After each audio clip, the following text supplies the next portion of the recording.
They told me for years there was no money in podcasting. Well, they were all wrong. All right, everybody. Welcome back to the raucous and fun-filled edition of Talk My Tarashuk podcast. I am the Tarashuk and Talk My Tarashuk, Will Tarashuk, founder of Ambiguous Podcast Solutions. That's T's and Thomas, Arashuk. And today, I am joined by my old friend who I haven't spoken to in 8 years, give or take here and there, my old college roommate. So this is going to be a lot of fun. A man who knows me before me, Jeff Day. I know him as Jefe. So, Jeff, welcome to the show. It's great to see you, man. It's been a long time since I've actually physically talked to you. It's been too long, man. How you doing? Oh, I'm doing all right, man. It's good to talk to you, McLovin. Yeah, so fun fact, college freshman year. So me and Jefe lived together freshman year. We lived in a suite, so it was four of us. It was me, Roman, Costa, and Jefe. And Roman came up with the nickname McLovin for me, and then we came up with the idea Jefe for Jeff. So yeah, I think the other two didn't need nicknames at all. No, Roman is a man on his own, and then Costa had a great last name, so yeah. He was one of those people who used to use his last name as his first name, so it all worked. But Jeff, great to see you, man. Yeah. Where are you living these days? You in North Carolina? I was. Now I'm in Charleston, South Carolina. South Carolina. Now you were from. Are you originally from Pennsylvania? Yeah, correct. So how'd you end up in the Carolinas? So when I transferred from Hofstra, I transferred to Gardner-Webb in North Carolina, graduated there, and then when I was looking at law schools, I was looking to try and come back down here, and ended up in Charleston. So it's probably my favorite spot in the world, the Carolinas. Really? Because I've been to Myrtle Beach a few times, so it's just hot down there. How are the hurricanes? Do you get hit with hurricanes pretty hard, or does it depend?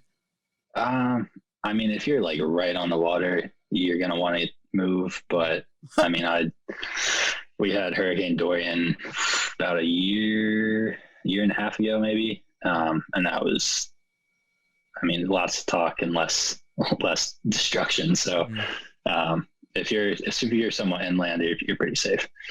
That's good. All right, shout out to the Carolinas, like the Carolinas. So let's go back to the beginning. We met at Hofstra. Why Hofstra? Why did you go to Hofstra? Why did you pick Hofstra? Because it was New York, and I just grew up loving New York. My dad's family was from upstate New York. So when I was looking at colleges, I was like, I don't want to be that close to home.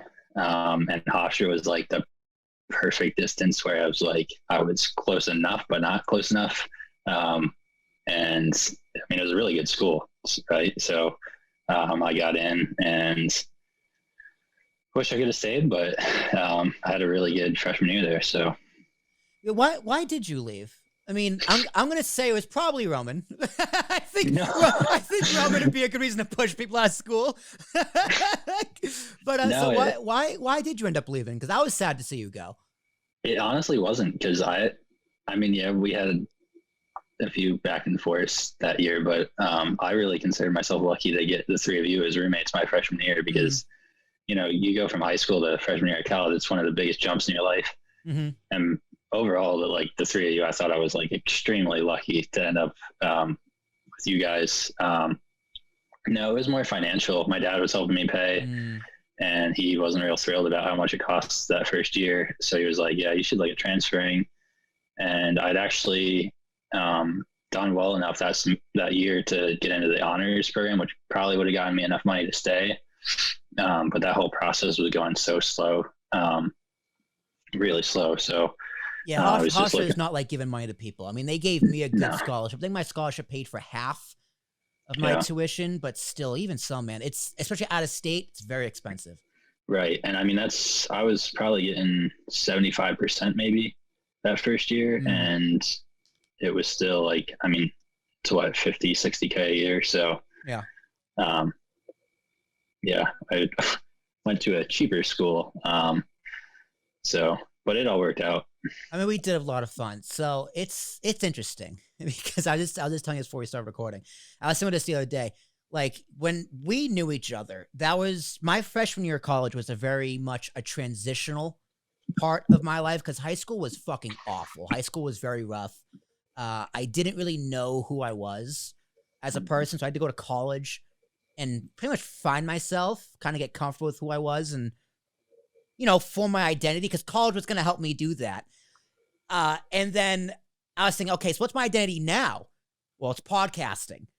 But freshman year, I didn't do anything with podcasting. I didn't even think of starting one. I just listened to them a bunch. Yeah. And then I started my second semester sophomore year.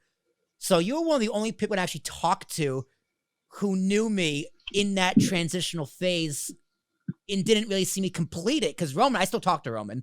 I haven't spoke to Costa in years. But you're really the only one. So it's very bizarre. Yeah. To have that situation in my life, whereas it's like I was in that transitional phase. So yeah. Did you feel like during that year though because I'm not surprised where you are right now at all. Like this just seems like the natural progression of like it was definitely a natural progression, and that first year was unlike any of the others. Like freshman year is my favorite year.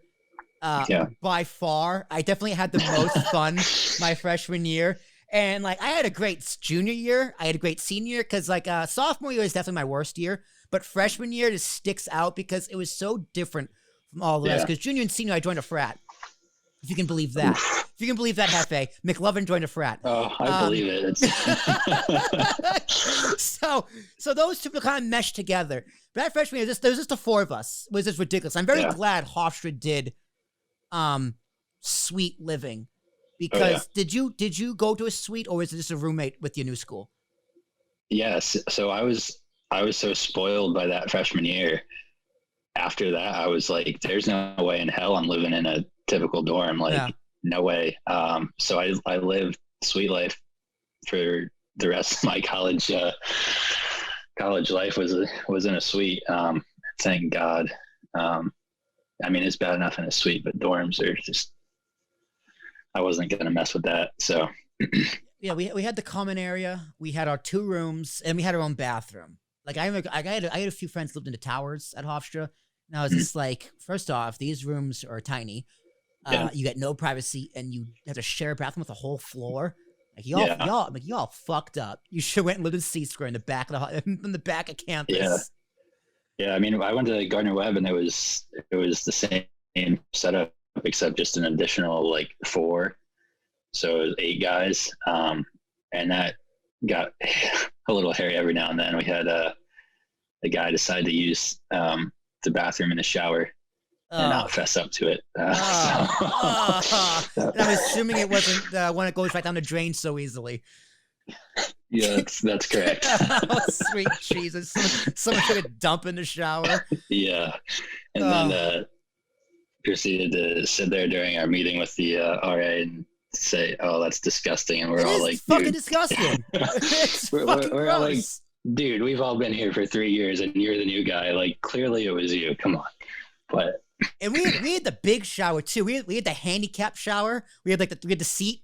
So our bathroom was humongous. Will probably come up in my favorite story of you in a bit if we get to that. Story of me with the shower?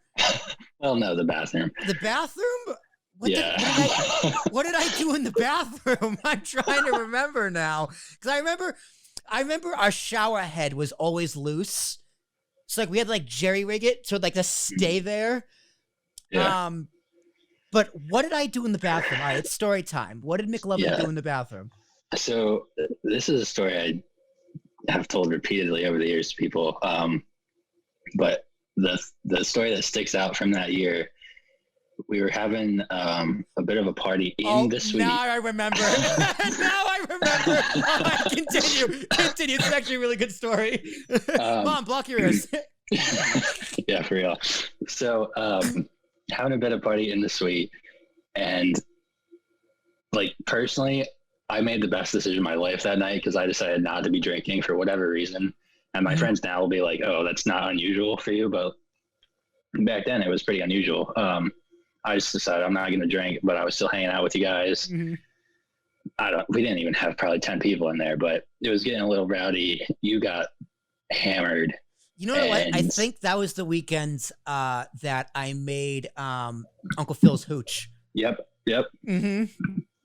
which that's still some of the best It is. drink I've ever had in my life. It is the best. And I tell people about that too. I'm like, dude, this Uncle Phil stuff is good. It's ridiculous. Anyway, I'll tell that story. Continue. Yeah.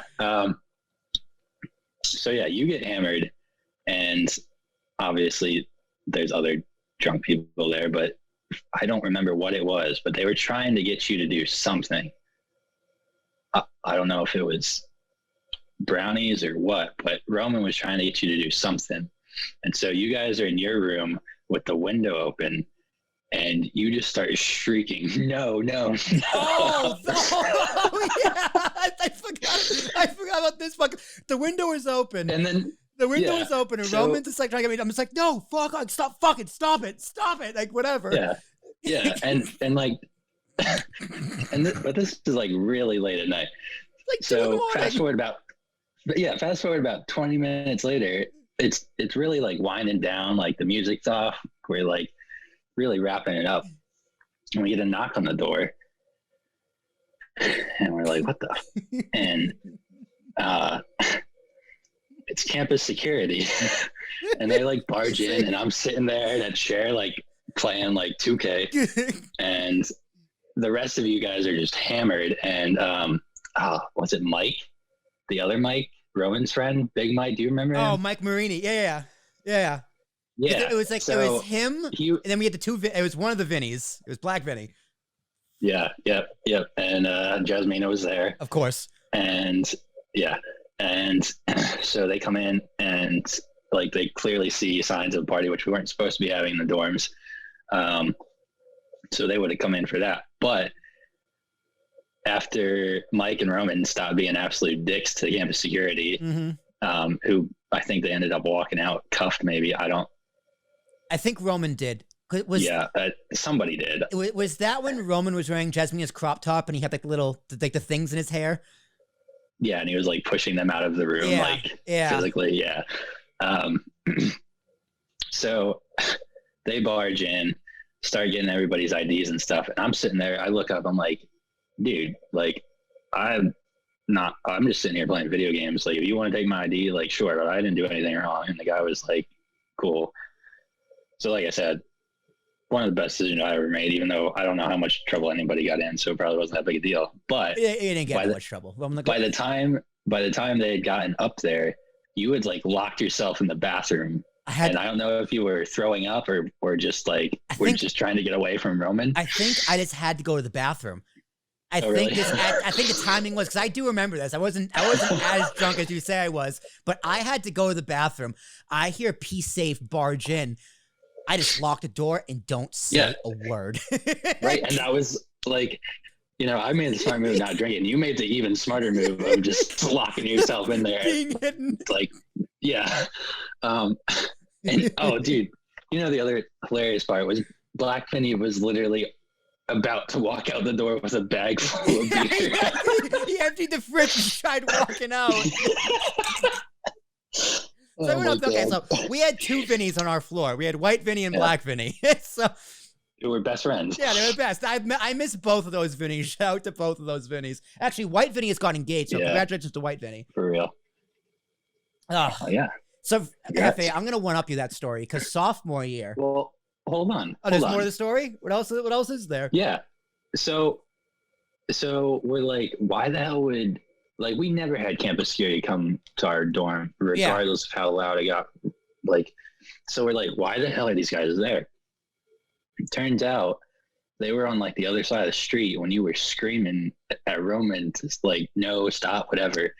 And they were like, oh, my God, like, some girl's getting raped up in Stuyvesant. Yeah, they thought someone was getting sexually assaulted. We're like, wait a minute, what? We're like this, what are you talking about? Yeah.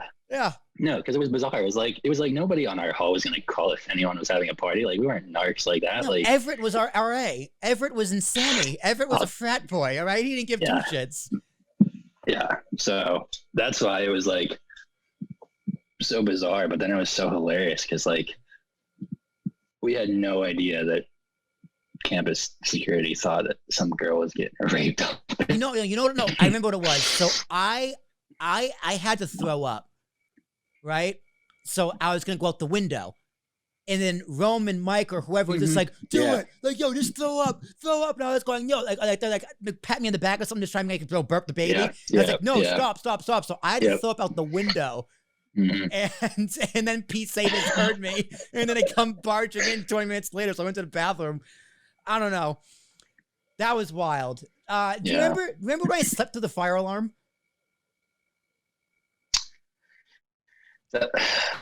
Freshman year? It was freshman year. There were so many damn fire alarms. It was like 3 a.m.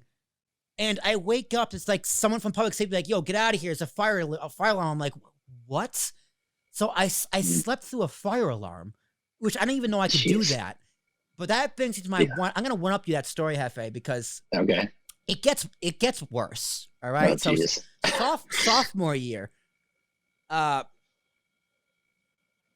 Rome was out, I think, in the city or had at a party or something.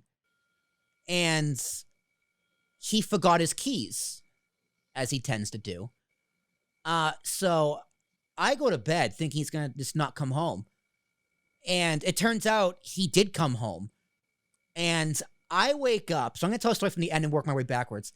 I wake up in my bed to Roman yelling at P-Safe in the room. I'm just like, what the hell is going on here? So I do like I did in the bathroom. I don't say a word. I just lay there being asleep. I roll over a little bit so someone knows I'm alive. So I'm not just like, I might make like I'm sleeping moves. Yeah. So Rome's getting yelled by P-Safe. Maybe got taken out and I just sleep through it. So what happens? Apparently he forgot his keys. So he was like yelling at the window, McLovin! Like, wake up, throwing stuff at the window. Oh my gosh. He broke the window. He broke our dorm window. And I still didn't wake up. So I think he somehow got in the dorm, ended up fighting with someone, like in the hallway, was banging on the door. Still didn't wake up. And eventually, I think public safety had to come and open the door for him. And then I woke up. Jeez, dude. Deep sleeper. I would have deep sleeps. I feel like he did that freshman year too, except he didn't break the window. Because I remember stuff being thrown out the windows late at night like that. Unreal. Well, he would lose his keys. Yeah, all the time. He'd be locked out all the time. Yeah. And did we ever? Was our door? I don't think. No, our door wasn't. Our door was broken. It was your door. No. Okay. Gotcha, yeah. Our dorm door to go into the common area. That door, the lock was broken. Remember? So like it wouldn't lock, so we just had to push it and we would open. It would just open. Yeah. And he would still forget his keys. He couldn't swipe into the building. Man, Hofstra was good times. I remember we drew on Costa's back. Yeah. Do you remember when he was like I think I saw the pictures. Vomiting up red stuff, and we thought it was blood, and it was just Gatorade. like he had drunk Gatorade. Yeah. I have pictures from that night. I still have pictures from that night. I put my logo on his back. Yep, when it was because he came into our room and got into bed with Rome and Jasmine. He was hands down the best roommate ever. That first semester was a lot of fun. Second semester was a little slower because you and Costa didn't go out that much second semester. Costa was away a lot. He was with his girlfriend a lot. Yeah. And you got really sucked into the office in 2K. Yeah. I also had such an easy schedule. Yeah. Like I had classes Tuesday, Wednesday, Thursday. So I had a 4-day weekend. None of us had Friday classes. Yeah. I remember you getting really mad at 2K too. That was really funny. Hey man. That was I also got really good at 2K that year. You did? Yeah, I think that's is that the first time you played 2K?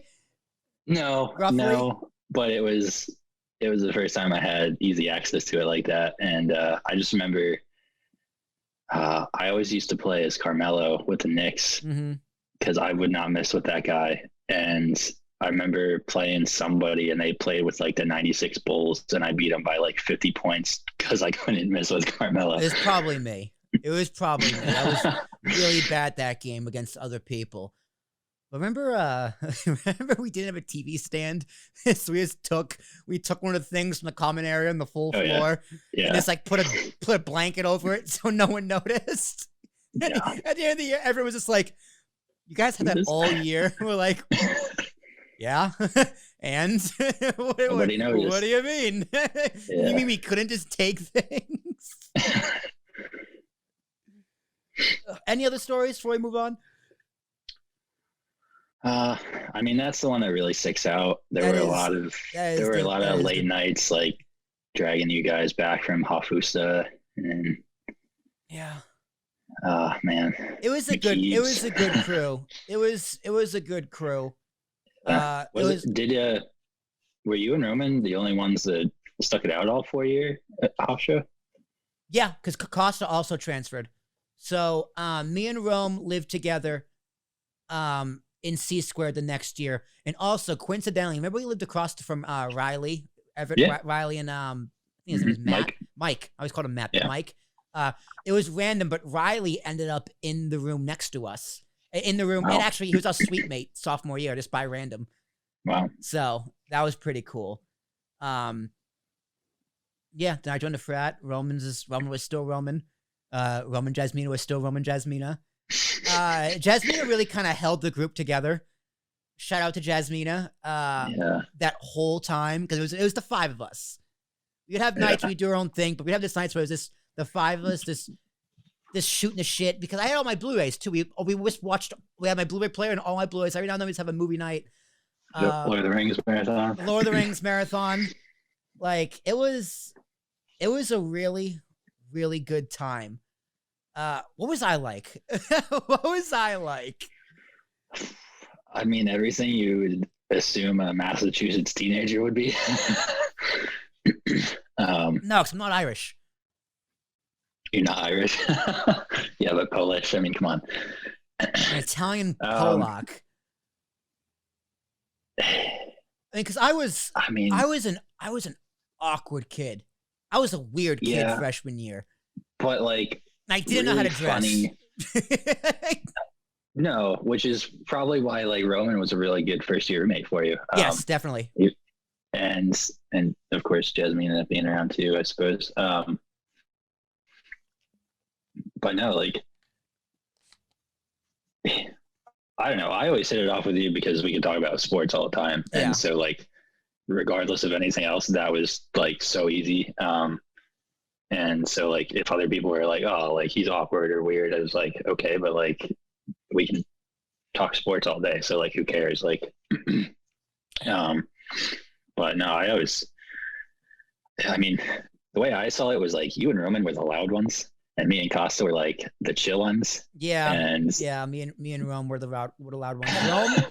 Rome was one of those people who came into my life at the perfect time. Like if someone's just like, dude, I hate Rome, he drives me crazy, I get it. Like I totally get it. Roman can be very, very unlikable. Sorry, Rome. But I love the guy. Rome is one of my favorite people on the entire planet. As much as he pisses me off and he can be a pain in the ass. Yeah. He was a very important person in my life at a time he was in my life. And like I was talking to him yesterday. Just about random shit. Like I think he's out in Idaho right now. Wow. And he's had an interesting go with things too. I want to get him on this podcast eventually, but we gotta find something to talk about because I mean, that's one of those things. Like we now live in 2022, so things are different. But like even 10 years ago, whatever it was, 8 years ago, like a lot of us needed that. I mean, I don't want to go so far as to say he was a straight up bully, but at times he could be bullyish. Yeah. And like, yeah, sometimes that goes too far, but like sometimes you need some of that in your life. And I think not even just for you, but even sometimes for me, it was good to have someone like that around to like just push your buttons a bit, you know? Yeah. Like Rome can treat people like dirt, but I never felt like dirt. I felt like I was treated differently. That's for some odd reason he respected me more than other people, which is Right. a bizarre thing to say for Roman. I mean, the way I saw it is he was hard on you, but he also seemed to have your back, like no matter what. Like, yeah, definitely, and he had my best interest at heart too. Like yeah. I remember one time he was just like, "Yo, McLovin, like you're my project." And I was just like, I don't know what that means, but thanks. Yeah. And see, a lot of people would be turned off by like somebody saying that, but like he was honest like that, you know, like yeah. if he was being a douchebag, you'd be like, I'm being a douchebag because you suck right now. Like, yeah. Like, I remember I had him text a girl for me. Like once or twice. I was like, I don't know what to say. Gave him my phone and he just took care of it. Right? It was just like, I don't know. It was weird. Freshman year was just such a weird point in my life that I wish I could go back. Like I would go back to senior year. oh yeah, I would go back to junior year. I would do freshman year twice because freshman year was just such an interesting time. It was so much fun. And it's just that outlier year that was just so bizarre. Because we had a great floor too. Like yeah, yeah. Oh my God, that chick, Mike, Riley, Jack. that chick next door who just Yeah. I forgot that bitch existed until just this second. Oh man, yeah, that's the biggest thing I didn't miss about Hofstra, the Jersey girls. I remember like it was November or something, and it was snowing, and this chick came out because she was from California. She's like, guys, on the whole floor. She's like, this is the first time I've ever seen snow. And I just go, yeah, congratulations. And I head towards the elevator. It's like, whoop-de-doo, you see snow. Great. Way to go. Oh man. All right. So you left Hofstra, and you studied sociology. Actually, speaking of Roman, Yeah. he actually just texted me. So shout out to Roman. You studied sociology. You wrote your thesis on the idea of capitalist economies having an unconscious racism. So that's deep. Before we get into this conversation, where do you lie politically on this stand? Because you know we've gone back and forth on Facebook over the years, but I've always seen your shit. I'm gonna say, okay, sometimes Jefe is pretty left leaning, sometimes he's pretty right leaning. I know you're relatively religious and you're big on God and all that, but where do you think you land on politically? Because that thesis, just knowing you as I did, is a little surprising to me. Yeah, well, I mean, I've always been big on language, so I think that kind of the topic and the title I wrote about, you know, because I would say I'm mostly conservative leaning, but I like to start off in the center on things, as opposed to just being opposed to your idea because you're on that side of it. And as long as we can have a conversation, like, sure, I'll disagree with you, but if we can have a conversation about it, you're entitled to that opinion just as much as I'm entitled to mine. So, but yeah, so conservative leaning for the most part. I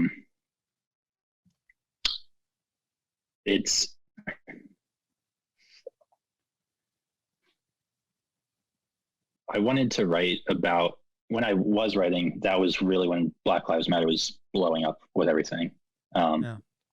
And so I wanted to write about something topical.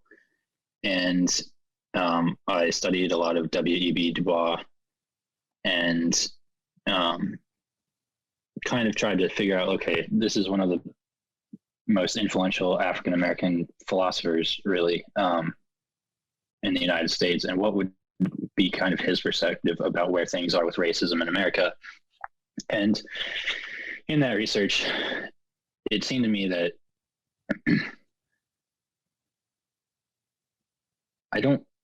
it seemed that hate is not really a natural human emotion. It's natural, but it's more secondary. And I think when you're looking at like politics, economics, everything, what I think a lot about like Karl Marx, I think he was brilliant, but I think he had one focus. And so he was looking at economics and that was it. Right. Mm-hmm. So there's a lot of other factors that get left out in that. So as I was studying this racism stuff, it seemed to me that we have capitalism for the most part and capitalistic structures. And because we've had those for so long, what people do is, okay, we have our economic system, which is a way it helps us survive, right? So what can I do to survive, which is kind of the essence of Darwin, survival of the fittest. And so you're building a capitalistic system. Okay, what is a way that we can get a leg up on other people?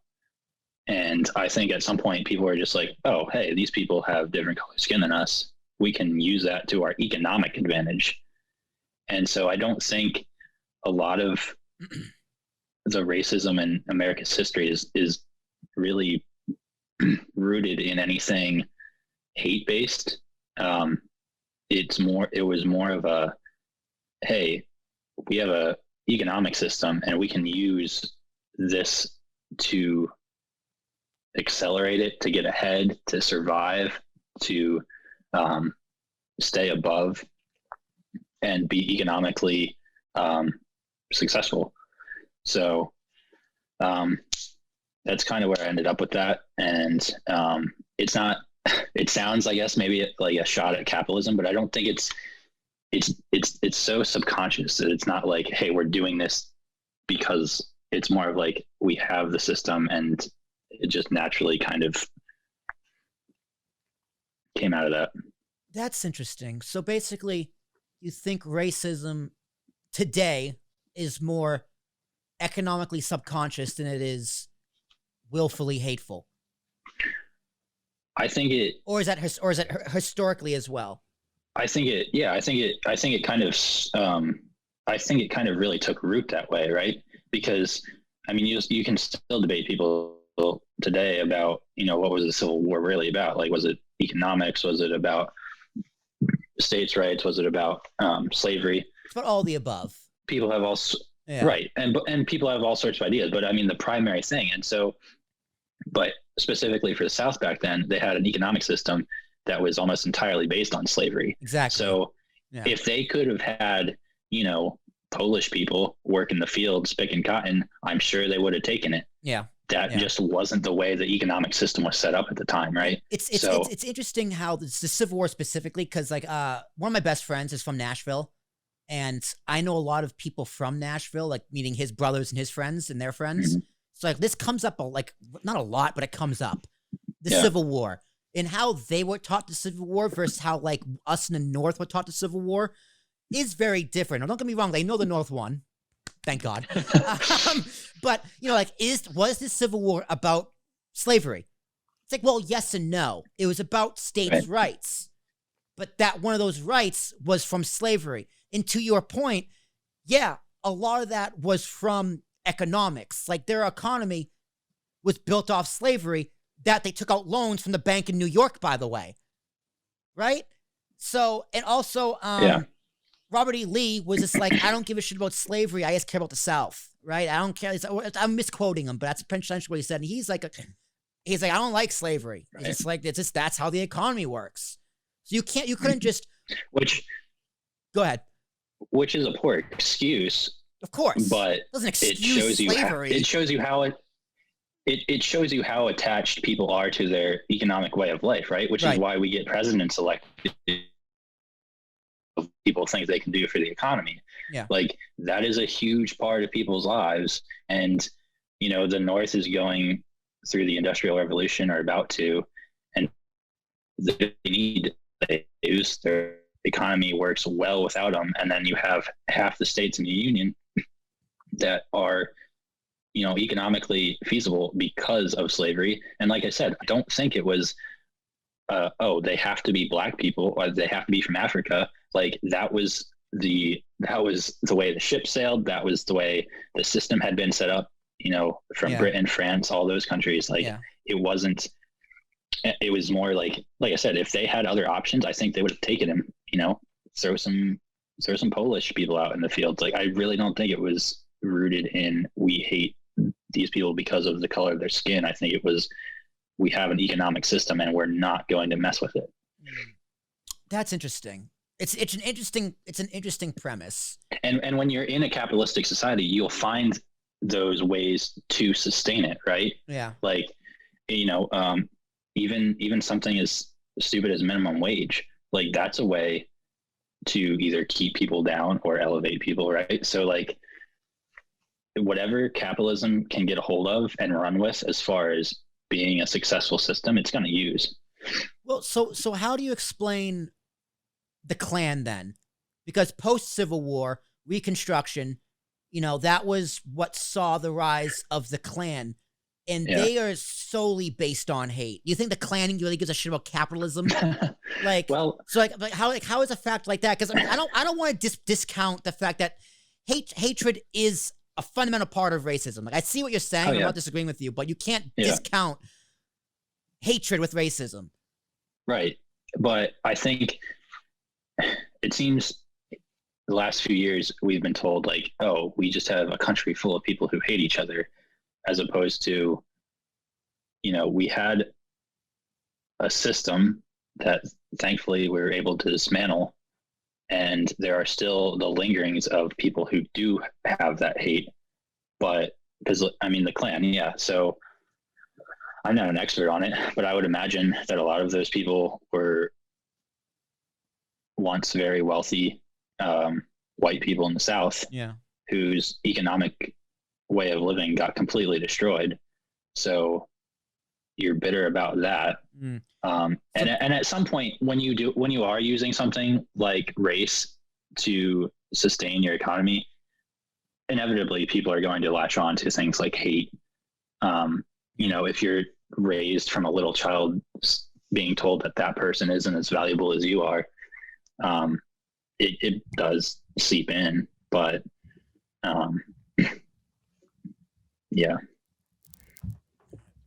and you can easily say, like, the hatred can come from economic hardship. So, now, what do you think of capitalism as a whole then? First, I'll go first. I believe capitalism is flawed. I believe America should be a capitalist system. However, the current system we have isn't true and real capitalism. Because if it was, a lot of people who are in business wouldn't still be in business because they got government bailouts in 2008 and from COVID. So, we have an essence and a allure of capitalism. We have parts of capitalism in our society. Like, Elon Musk just bought 10% of Twitter. That's capitalism. Don't get me wrong. Yeah, absolutely. But at the same time, we also have corporate socialism. Right.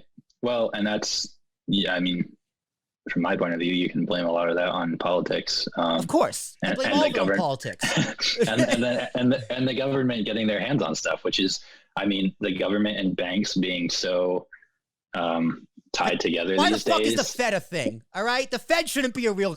Fuck the Fed. I'll say it.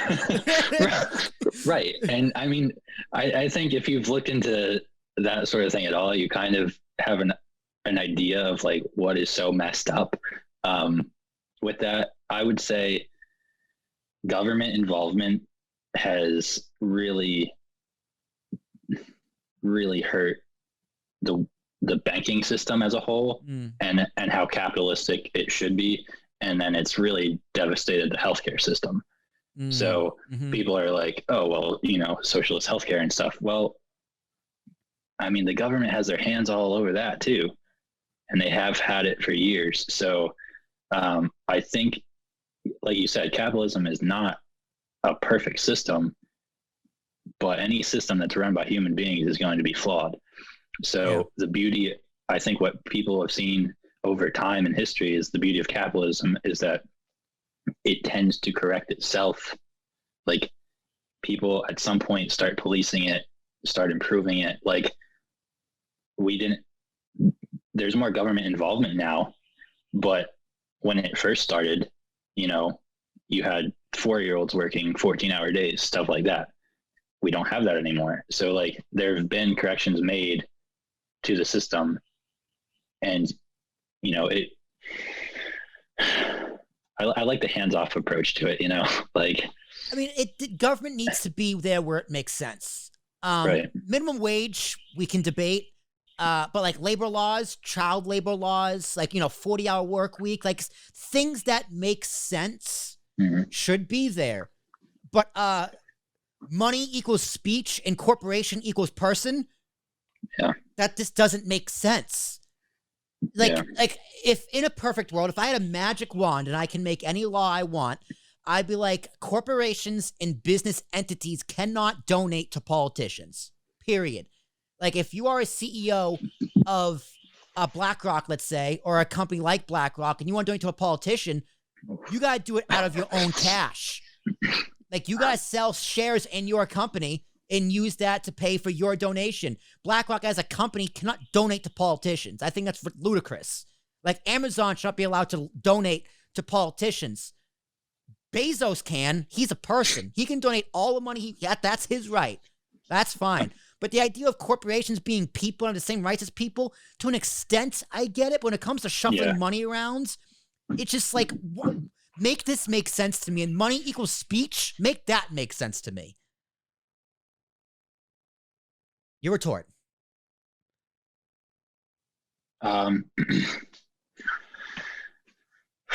Yeah, so legally, corporations being personified works pretty well. Yes, I agree.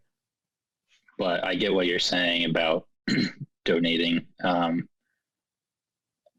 don't like getting too far down the politics rabbit hole as far as that goes, because it's so beyond messed up. I mean, we're trying to police the corruption in countries like Russia and Ukraine, and yet here we are in America. Like, why don't we take a look at that for a second? Yeah. But that's about as far as I'll go on that. I mean, you mentioned the minimum wage. As somebody who worked minimum wage jobs to get through college, I tell people every time this come up, as somebody who was making tacos at Taco Bell, I do not deserve $15 an hour. Very few people in that sort of industry do. The people who make it a career need probably some education, some help in other ways, unless you're in like management positions. It's not, those jobs are not meant to be careers. They're not meant to be really full-time permanent gigs. It is like working your way through college type of job, and the brain power to do it is not $15 an hour. It just isn't. I understand that sentiment. Like, yeah, I in that sentiment, I agree with you, but I think people mix these up a little bit. No, you're thinking in a world of how it should be, right? That job shouldn't be $15 an hour because it doesn't require this.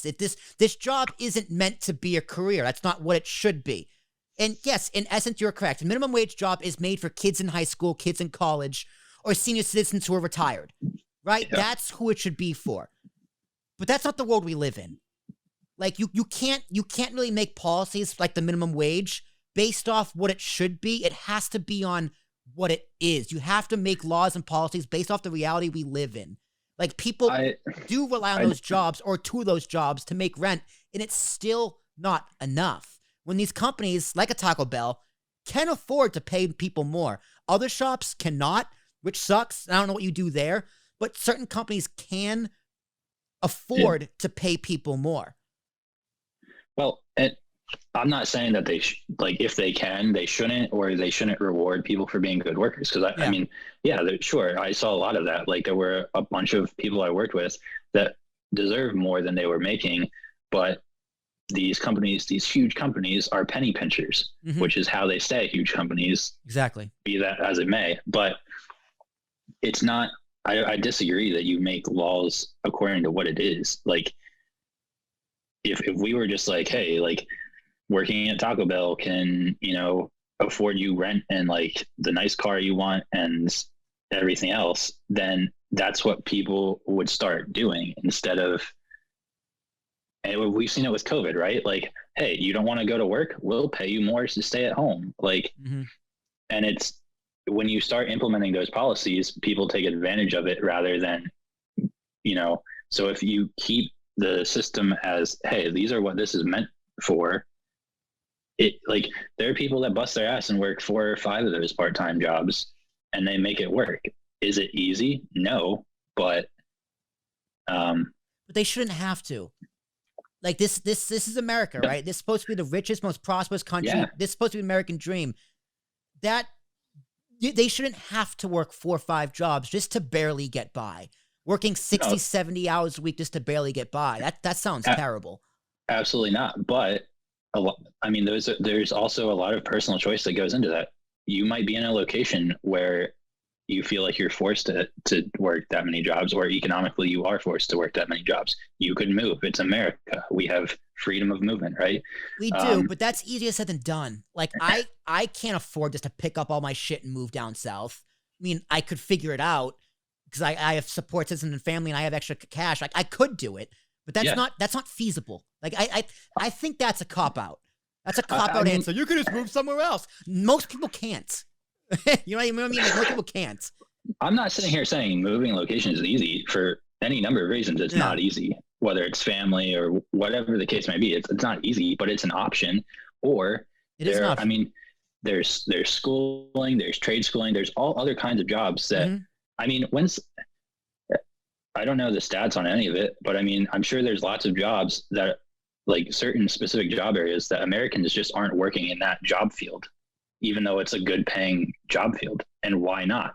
Is that beneath us as Americans? And since when has any sort of work been beneath us as Americans? Like this country was founded on hard work. Yeah. And now we're going to say, hey, I'm not doing that job just because and I've had it in my own life. Like I could have gotten other jobs, but I was like, well, this is what I can do right now. And I could have done other things, but I chose not to. I think millennials and Gen Z might be the hardest working generation. Now, I know I'm going to get a lot of heat for that eventually. Cause don't get me wrong, the greatest generation. Well, it depends how you define work. Like the greatest generation, meaning, yours and my grandparents, they did all the hard work, meaning manual labor. Right. And now we have influencers, and that's work. See, but we have influencers. Yes. We have people who make money to flash in their tits, right? Yeah. We have people who make money selling their feet and piss in a jar. That exists. But we also have millennials and Gen Z working 2 or 3 jobs just to get by, with mountains of debt and with no prosperity of a home and no future of buying a home. So both of those things work in tandem. So that's why I think they're the hardest work, because they have to work harder than the great generation did to be able to get what they had. Yeah, and I think we get a lot of flack for that. We do. Or those generations get a lot of flack for that, but and some of it is our own fault, but a lot of it is the people raising us, and the policies we grew up with, like go to college, go to college, go to college, go to college. Yeah.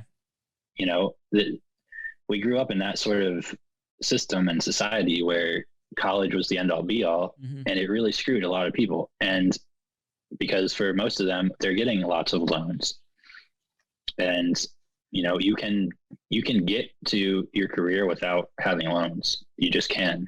And I think people are starting to refigure that out again, and realize hey, the people pushing college down our throats for years were just so excited that they were the first ones in their families to ever go to college that they thought it was the greatest thing in the world. But we don't all need to go to college. Right. I 100% agree with you. Like you said, trade schools, influences. Do you think you could do what you do without ever having gone to college? See, me doing what I do, that's the thing. I was just going to ask you. What you do and what you want to do, you 1,000% have to go to college. Definitely. Yeah. Me, what I'm doing, talk on this microphone, college helped. Don't get me wrong, because I learned how to use these things. But 80% of what I did at Hofstra, I don't use in the real world, like at all. Yeah. Like what I do for my 9-to-5 day job, I didn't need to go to college. I could have honestly had an entry-level job at that company, learn my way, and then earn a full-time job over those 3 years instead of being in a mountain of debt. Yep. However, I had this conversation with Mark Hirschberg, who was the author of the Career Toolkit on this exact topic, who doesn't need to go to college. Clip is on YouTube if you want to go watch it. Oh, shameless plug, hashtag shameless plug. But it's the idea of, this lies on the shoulders of the individual who wants to go to college, but also the companies. Like, companies are requiring every single job to have a bachelor's. Doesn't matter what it's in, you got to have one. If a company rolled the dice, it was like, listen, this job, we don't need a 4-year degree. Let's take an 18-year-old kid fresh out of high school and teach them. That requires more work and effort on the employer.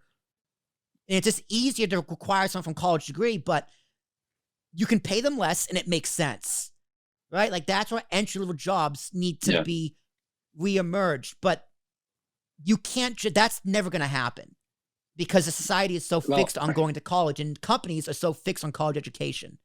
I think we're seeing a reversion back to some of that, where companies are less concerned about your college degree. I hope so.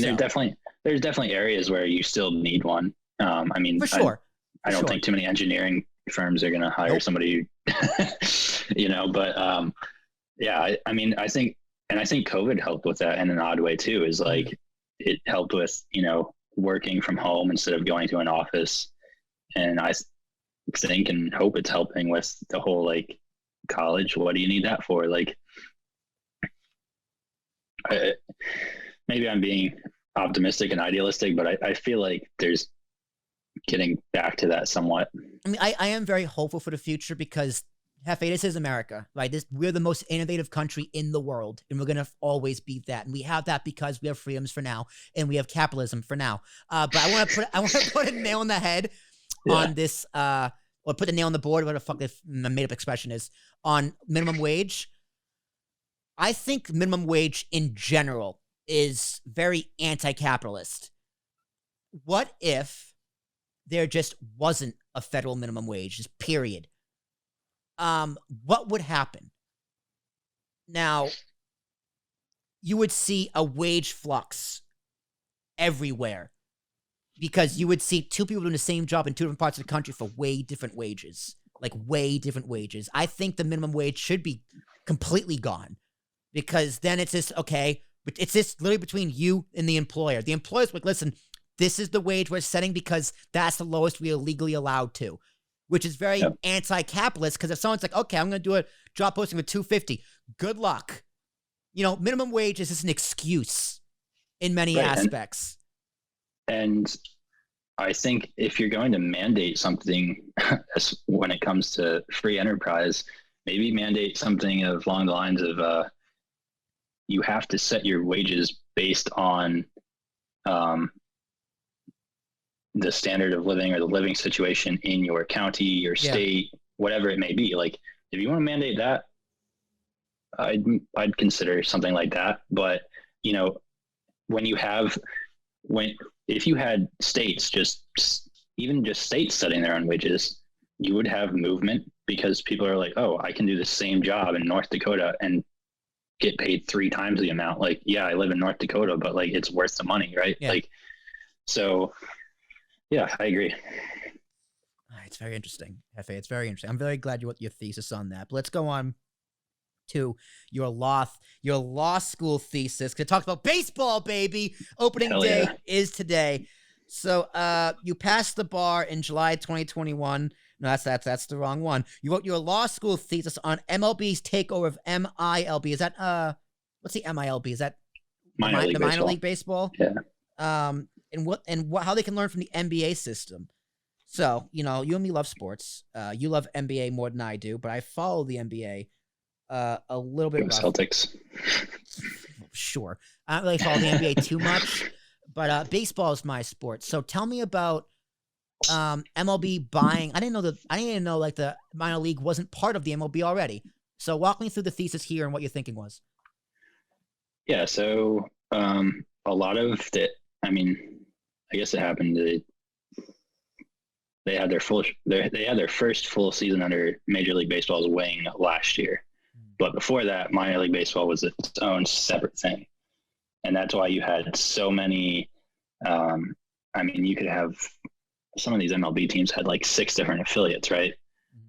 They're privately owned, and a lot of people like that. I have a friend who works in minor league baseball. He thinks it was a great system. They just needed some more help from MLB.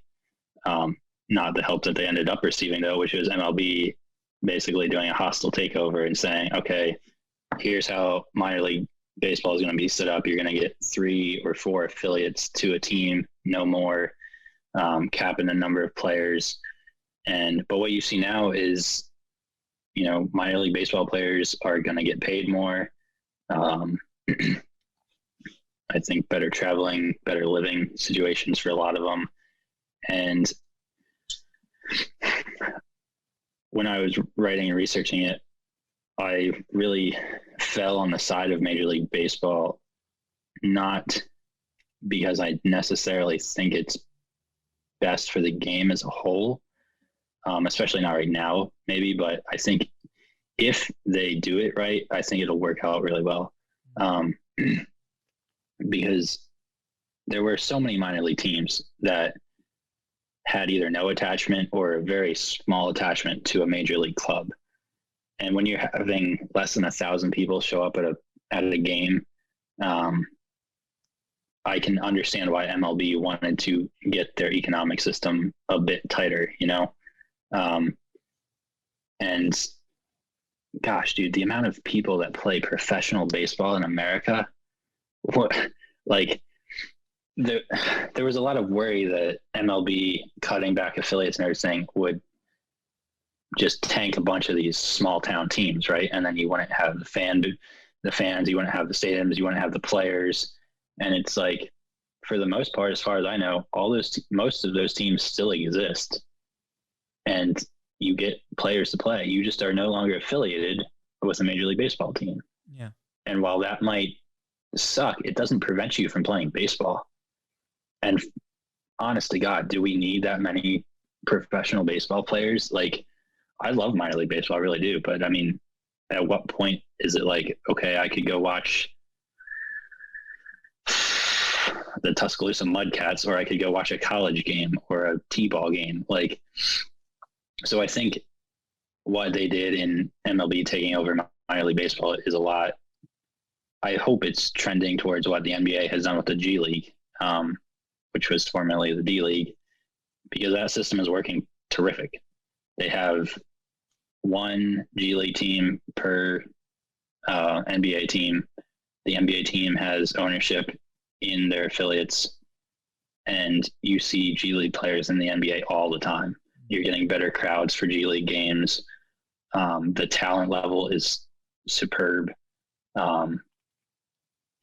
And it's just working really well. So I think as long as MLB keeps treating the minor league system well, I think it'll work out really well. I hope so. I mean, I'm scared for the future of baseball. Yeah. I'm more scared for it at the MLB level, though. Yeah, MLB level, of course. Yeah. It's you and me both love baseball. Baseball is my sport. Always gonna love baseball, but it's getting harder and harder to defend baseball. Yeah. Well, Manfred. Yeah, the MLB is just such a garbage organization. This past lockout really angered me.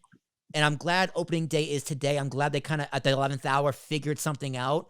Because now that baseball is back, the negotiations and the dirt and the grossness that was behind it is kind of just washed away. And they fixed the DH rule and the extra innings rule, so that's a big plus. But the popularity behind baseball is fading. Yeah. And the minor leagues is so important to the game of baseball because that's where all of your prospects are. That is a big key part of major league trades, right? That is, it's it's integral to And, the and game. that's where the real fans are too. You know, That too. like the real baseball fans are going out to 10 plus minor league games every season, if not season ticket holders in their small towns, and watching these guys, and then wow, that guy like is now playing Major League Baseball. Like it's a huge part of the game. Are the Pelicans still in Myrtle Beach? Do you know? Yeah, they're actually here in Charleston. Opening days tomorrow, so I'm gonna go watch them. Who are they? The Braves minor league? The Pelicans? Yeah. Do you know? I think it's. Let me Google. I think it's the Braves.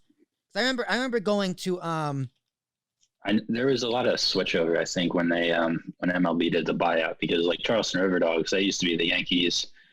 Oh, it's the Cubs. Single A affiliate of the Cubs. Oh, yeah. Because I remember going to their stadium when I was a kid. The first time I went to Myrtle Beach, but I'm glad they're still there. In New York, we have Trenton Thunder. That's Jersey. Jersey, yeah. The Mets Single A is, I forget their team name, but they're on Coney Island. Okay. Yeah. In New York City. So they're a lot of fun. The Mets Single A team. Yeah, isn't that the one the Impractical Jokers always go out to? Yeah, I think so. Yeah. I mean, it's easy. It's cheap. It's great for kids. It's a great family event. I'm going to be going there a decent amount this summer, hopefully. But Somerset Patriots, I think they're also a Yankee affiliate now, right? I only know the Trenton Thunder. I remember they got rid of the Clippers a while ago, the Columbus Clippers. Mm-hmm. But it's a damn shame. But I'm glad baseball is back. Let's go Yanks. Where did you land on the lockout? Would you more on the players' side? Honestly, I didn't follow it too heavy. It's like, listen, the players are all millionaires. The owners are all billionaires or billionaires. I don't give a fuck about your money disputes. Just play baseball. I really don't. I really don't give a fuck. All right, I got so much student debt. I don't care about you complaining about millions and billions. Don't care. I got to be careful because as someone who wants to be an agent, I suppose I should really stick to the player side of things. You complete the fifth. I understand. If you don't want to say anything, you don't say anything. I do want to say it because I didn't follow the back and forth all that closely. But then when they, 11th hour, like you said, decided to play ball, it really seemed like the owners had taken everything the players wanted and agreed to it. Yeah. And I was like, well, why the hell did you bitch and moan for 3 weeks and waste our opening 2 weeks to just end up agreeing with everything that they put on the table? I think there's probably some owners that want to shorten the season. Definitely. And they're looking at March and April like, we don't make money in these months. Like the entire Northeast, Midwest, those teams don't make jack shit. Yeah, because it's cold. Right. And like, so I don't know. I think, you're playing baseball and you're getting $300 million contract, like 275 guaranteed. I don't, it's hard for me to. With no salary cap. There's no salary cap in baseball. Like the one thing baseball as a sport should not complain about ever, it's money. Right. Other than the fact that, there is the only problem with money is that some teams have more money than others. Like Yankees are always going to have the biggest budget, and like LA's always going to have the biggest budget. Yeah, but has that helped the Yankees? Not recently. 15 years? Not recently. Yeah. Baseball is a proof that you can't really buy a world championship. Like look at the Braves last year. Look at the Nationals 2 years ago. I've become more and more intolerant of Yankee haters as the years have gone by, because growing up it was always, oh, you guys buy championships. And then the Red Sox had about a 10-year run where guess what? They spent a shit ton of money to get their rings. Yeah. Now the Dodgers are spending every penny they have. Yes, they had developed some really good players, but they're spending a ton of money. They've won once. They have a fucking all-star team. And they've won once. They have 3 MVPs, Hefe. They have 3 MVPs. The White Sox and Padres have spent so much money the last 5 years. Yeah. Nothing to show for it. Yep. The Mets, who I wish Steve Cohen was the owner of the Yankees right now, because he would. as a Yankees fan, I want my owner to do that, because I don't give a shit about people saying, "Oh, you buy championships." Okay, if we do, great, because everyone else is trying to as well. You So still I gotta play the love game, what man. the Mets owners. I love what the Mets owner is doing. I feel a little bit sorry for him because the Mets aren't going to do anything because they're the Mets. Like, Yeah, DeGrom's so already like, hurt. go ahead and DeGrom's already hurt. go ahead and have a $300 billion payroll if you want. You're the Mets. Like, you're not going to win. So Dude, the Mets is where your career goes to die. All right, that's just what happens. Look at Johan Santana. Look at Delgado. Look at Beltran. Look at literally anyone else who goes to the Mets. But I mean, the revenues in baseball, for as much as we want to talk about how the game is suffering, the revenues keep going up year after year. So I really don't think the owners or the players have much of a leg to stand on when it comes to changes to the game. Like, when it comes to finances, now, if they're going to debate rules, have at it. You know, that's a debate worth having. Like the DH rule, I'm cool with universal DH. Go ahead. You've got to agree on the rules that benefit the game as far as fans go. So, and you have to find a way to incorporate the old school fans, which is the vast percentage of baseball fans that are still paying for tickets these days. Baseball fans are very conservative about their baseball. And then trying to attract new fans, which is this whole experiment with runners on second in extra innings. Nope. Dumb. As like a old school baseball fan, absolutely hated it. And I hope to God anyone who was new to baseball did not become a fan because some runner was on second in extra innings. If you got a casual fan, like someone who used to play baseball as a kid, they're like, this is what I did in 5th grade. Like, these are professionals. Stupid. The 7th inning rule for the first game of a doubleheader. Stupid. Because now fans get 2/3 of the game. Like, I mean, I remember going to baseball games as a kid, and every single game I went to, I was hoping it would be extra innings. Same. Because every baseball. Every single game I've gone to, it's like, this is going by way too fast. You watch, know what it is? It's commercials. Commercials slow the game down. They really does. No, I mean, they always talk about speed of the game, and I'm like, what is so different about watching a 3-hour baseball game and watching an NFL football game that is inevitably 3 hours long? Yeah. Like, there's a difference between on-field action, but that's another thing. Like, baseball, I think, it does have its really intense moments, but over a 9-inning game, it's really a relaxing sports event. Yeah. Like, go out to a ballpark on a Sunday afternoon and just like relax. It's awesome. It's the best. You can drink for like 7 innings. Right. So, but also to your point, you see all these gray hairs, most of them because of playoff baseball. It's fucking stressful. Yeah. But it's agonizing. Yeah. So getting back to the rules though, and the speed of the game, my thing has always been the pitcher, and they keep flirting around with like the pitch clock. I'm like, pitch clock. Yeah, but I'm so tired of seeing a pitcher take a half hour on the mound to throw a pitch. Yeah. Like, I mean, I never played beyond high school, but like, get up there and pitch the ball. Like, and the whole sign stealing thing, like, come on. Like, as a Yankees fan, we caught the worst of it. And I still, like, I don't really care that much. Like, if somebody's on second trying to steal your signs, figure out a way to not let him steal your signs, or the next time his ass is up on the plate, beat him. Like, play baseball, substitute baseball. Yeah. Like, just change your signs. If you're tipping, that's on you. The whole garbage can thing, that was some bullshit. Yeah, absolutely. That was some bullshit. Although I disagree with Cashman to say something like that. Like, did you hear his comments recently? Yeah, he was like, our one of the he was making excuses for why they haven't won a championship in 10 years. And they're blaming the Astros. There was 1 year we didn't win a World Series because of the Astros. Well, how about the other 12 years? Yeah. Like, remember that season where everyone was hurt, like for the whole season?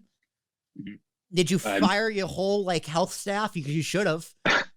Well, yeah. And I mean, as a fan, that's something we noticed, right? That there was like a 4-year period where the Yankees were not healthy every single year. Yeah. And then the rest of the league, they don't seem to be having nearly as many injury problems. Yeah. And so for as much talent as we had during that time, we couldn't beat anybody because our best players were on the field. Mm-hmm. clearly there's something going on with them. I mean, you can't just have that much bad luck, right? Yeah. Like there has to be something medically. But even this past year, dude, what was the best stretch of baseball the Yankees played this past season? It was end of the summer. Yeah. And who was playing? Everybody. No, but I mean like Andrew Vasquez. Like we had a bunch of stars hurt, maybe not all at once, but we had them hurt. And we were playing baseball with singles, doubles, stealing bases. There was like a 3-week stretch where the Yankees led the MLB in stolen bases, and we won the most games of our season during that 3-week stretch. Then our big guys got healthy. We went back to slugging, and it basically fell apart. Well, that's the problem with the Yankees. Like Giancarlo got really hot at the end of the season. Judge started to heat up, but you got a whole team of power hitters that no one gets on base. Right-handed power hitters. Right-handed power hitters. And then DJ had a terrible year. He batted 260 last year. Right. Glaber had an off year. And you can't blame DJ for that because he's Mr. 300 every other season. So, fine. He had a down year. So he doesn't give a fuck anymore. He got paid. Well, I mean, I think he's just a ball player, so I don't think he cares about the money that much. But I hope so. I need him. I want him to have a good year this year. I'm very hopeful for the Yankees this year. Judge is a stud. Stanton, when he plays in the outfield, is a stud. He's a terrible DH. When he plays the field, he's a stud. But they need balance, dude. Like all of our pitchers were hurt during that stretch too. Yeah. And whoever was filling in for the pitchers, like they just hauled ass and made it work. But we were stealing bases. We were getting on base any way possible, and we won games. I think the Yankees are suffering from the analytics as much as the Rays are benefiting from analytics, which is like we're in bizarro world. But I love watching the Rays play baseball. Like I hate the Rays because they're a division rival, but they play great baseball, and Kevin Cash is a phenomenal manager. Well, yeah, I don't know. They have stretches of great baseball. I also don't think Boone's a good manager. I do not like Aaron Boone. I fluctuate on him. But I mean, I watched the Rays play 2 games against the Dodgers in the World Series. And I mean, that whole World Series, they were somehow competitive, but their team batting average during that World Series was well below 200. Damn. I mean, but like you said, Kevin Cash coaches the hell out of that team. They do everything right with their pitchers. They find guys who get paid $200,000 a year and make the All-Star team. Like, it's wild. And they don't get rid of their prospects. Like what's his name? Wander Franco. Like that guy's going to be a stud. Like the Rays have always had a really good farm system, and they keep them. Well, they keep them long enough to, make a run, and then they collapse in the World Series. I don't know. I like the Rays. The AL East, even the Blue Jays aren't going to make the playoffs. Well, they might now because the playoffs are different. I don't like how they expand the playoffs. I mean, I was just getting used to the one wild card game because it's like, all right, that makes sense. It took me a year or two to warm up to it, but it's like, okay, 2 wild card teams and they play a 1-game playoff. It's like it's a bigger incentive to win a division. But I don't like how the wild card team automatically plays. I forget how it works. That one team ended up playing, I think, the best team, or is in the division. I forget how it works, but like they should play the team with the best record, wildcard team. My biggest pet peeve with playoffs in general, but you see it in baseball, I feel like more than any other sport, is divisional teams playing each other in the first round of the playoffs. That drives me crazy. Hate it. I hate it so much. Yeah. If you are a divisional opponent, you should not ever be allowed to play a divisional opponent in the first round of the playoffs. It's absurd. Like, okay, so the Yankees, Red Sox, Blue Jays, and Rays are all playoffs teams. Let's watch 3 of them play each other in the first. Like, that's absurd. I mean, there's got to be a way to set it up. And I think that's probably a problem of having the multiple wild cards now, is you're going to see even more of that than you even used to before. And honestly, as a Yankees fan, I'm like, I think we kind of need the incentive to like bust your ass to win the division. Yeah, you have to win the division.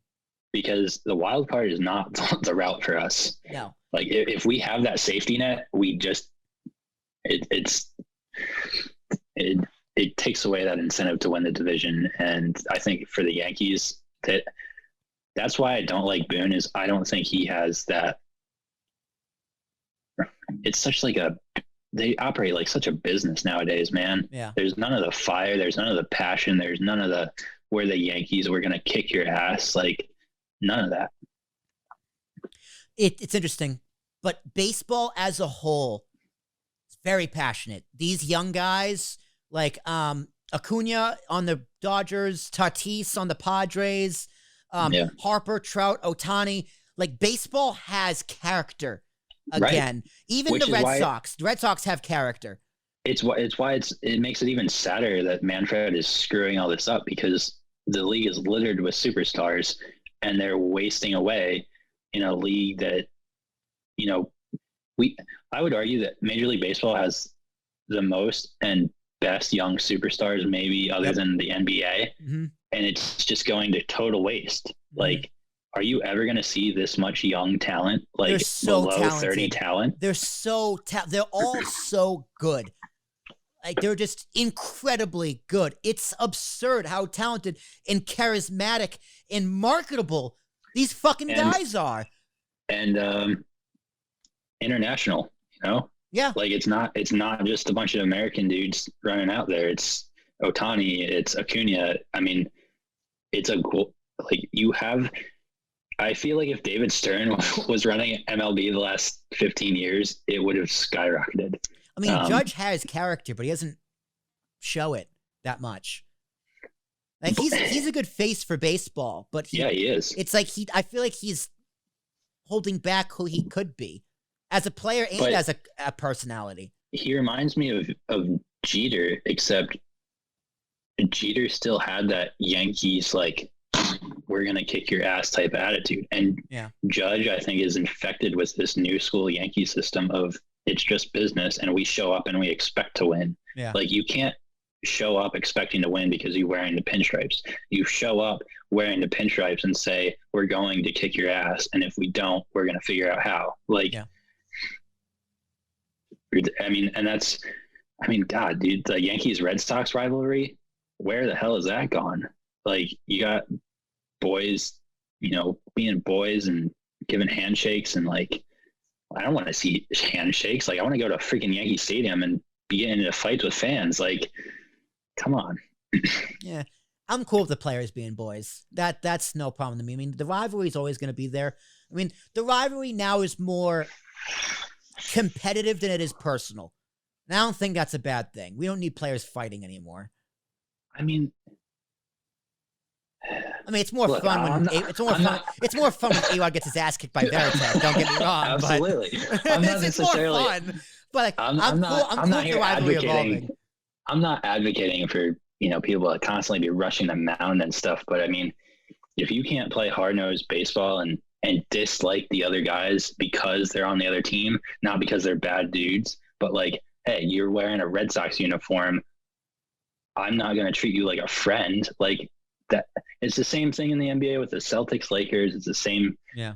I think football has held on to it a little better. And then, you know, hockey, obviously they can still punch people. So,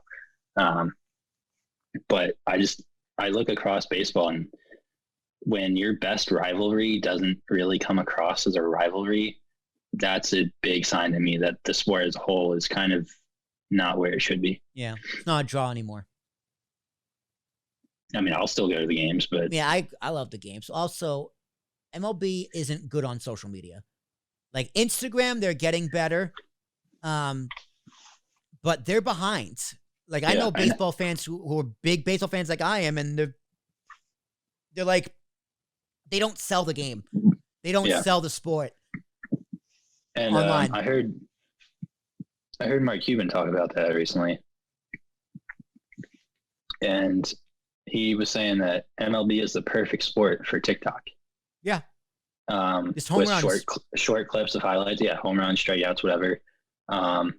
And, you know, he was talking about how like the NFL does red zone and how MLB should do red zone, where you can pay, you know, to watch your favorite player or your favorite team at a certain point, like check in, you know, stuff like that. And they're just we have the technology that's being used by everybody, and MLB is like, oh, hey, let's put a runner on second and extra. He's like, what are we doing?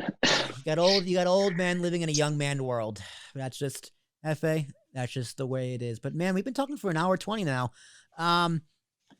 Anything else you want to add before we go? I just want to see the Yankees win, man. I do too. I don't know if they're a World Series team. I gotta see him play. We need a big year from DJ. We need a big year from Cole. And I'm curious to see what Rizzo and Donaldson do. Yeah. I wish I could say I'm optimistic, but unless I see it on the field, I'm not going to be thrilled with the current roster. They'll make the playoffs. It's always a matter of how far will they As if go. the playoffs matters to Yankees fans. Yeah, right. That don't mean shit. But Jefe, last question always goes to the guest. Is there anything you've ever wanted to ask me? Now is the chance. You can always be the fifth. I'd like to ask you a lot, honestly, because I'm really interested in how your career is taking off with podcasting. And all right, go for it. You know what? We could fuck it. I'll go for another hour. Ask me questions. Go ahead. Ask away. Well, what do you got? I mean, I feel like in this day and age, everybody thinks they can be an influencer or a podcaster or whatever. And if it doesn't come across your mind, you're probably not normal. And it's definitely come across my mind. Like, hey, why shouldn't I do a podcast? But you obviously have some background in, journalism, broadcasting, communications, that sort of thing. But like, how you didn't just start Ambiguous and all that. Like, it's been a few years and you've led up to this. So like, how did all that happen? How did Ambiguous start? I was unemployed. So let me go back a little further, actually. I knew I was going to become unemployed in a matter of time. And I was lucky that time lasted about 8 months before I actually got fired or let go. So I started this podcast in February 2015. So podcasting was always in my back pocket. And I started a podcast to put it on a resume to stand out. And then I had this idea for a podcast network, like 3 shows on one feed and 3 individual feeds. And that turned into, okay, let's do it. Let's just do it. So I had 2 friends doing podcasts, my own podcast. I think I started a 3rd podcast or a 2nd podcast, and we kind of vaguely did it. It's I need a name for this. And my buddy Ricky had a blog, or has a blog, called Ambiguous Tales of an Epic Nature. And for some reason, the word ambiguous stuck out to me. I was like, ambiguous. Okay, so if I'm going to be producing podcasts for people, right, or making podcasts, people doing podcasts, like, what is a podcast? A podcast is very ambiguous in and of itself. So I came up with the name Ambiguous Network for the podcast network. And then it was Ambiguous Productions.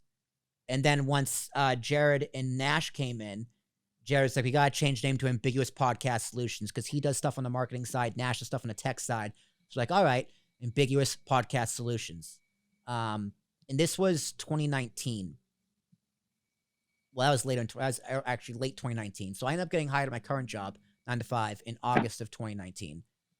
And so I was like, okay, I'm a contractor. They told me I wasn't going to work 40 hours a week, so I could still do APS. And then eventually this kind of built. It just build and build and build. Now, I always had the idea for what I wanted, but the idea of how to do it, and then the technology, RSS feeds, networks, the ecosystem, social media, the bubbles you're seeing around you, that just took years and years of, okay, how can we make this better? How can I do this? How can I do that?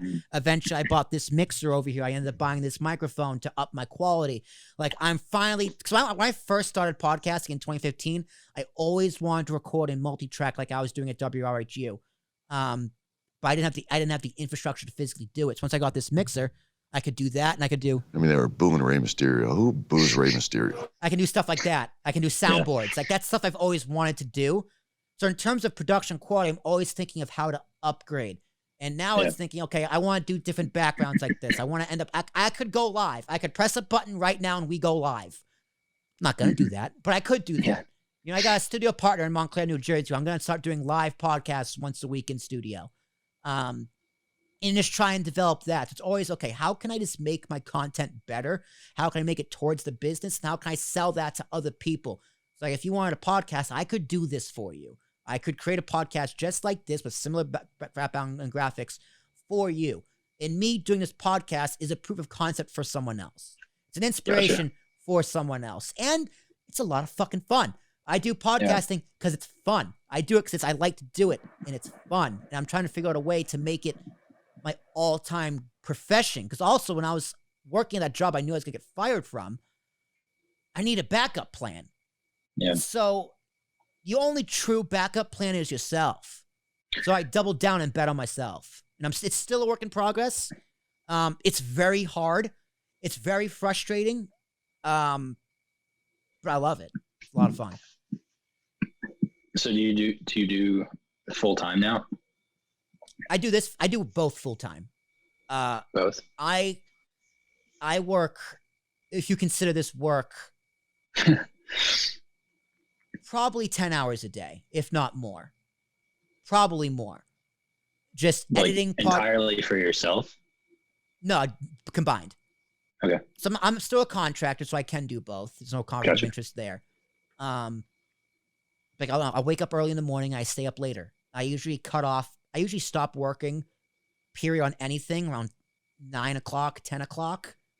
And I'm in bed by 11. So like I try and segment my life, but I work on podcasts probably just as much as I do my regular 9-to-5 job, which is also creating content, live content. Do you care about the audience size? Like, or is that just like, hey, we got to start out somewhere, and as long as the production keeps getting better and better, we'll get there eventually? I mean, anyone who makes content cares about their audience size. Like, if you say you don't, you're lying, not only to everyone else, but you're lying to yourself. But I mean, to deem it worth it, you know? Oh, yeah. No, I don't give a fuck about that. Like, if someone's like, well, who's your audience? It's like, well, me. You know, yeah. I make content for me. You know, I wanted you to be on here because I want to talk to you, and I think people who know you or know us, I'm going to send this to Roman. I bet he's 50-50 chance he'll actually listen to it, especially when you see it's almost 2 hours. He's probably not, but you know, like, I put it out there, especially on LinkedIn, so people who see it might listen to it. So my audience right now, if I'm starting, is me, people who know me. And then they can expand out from there. Because I do want to talk to this podcast, Talking with Tarashuk, is my variety show. It's my best impression of Joe Rogan, where I speak to anyone I find interesting.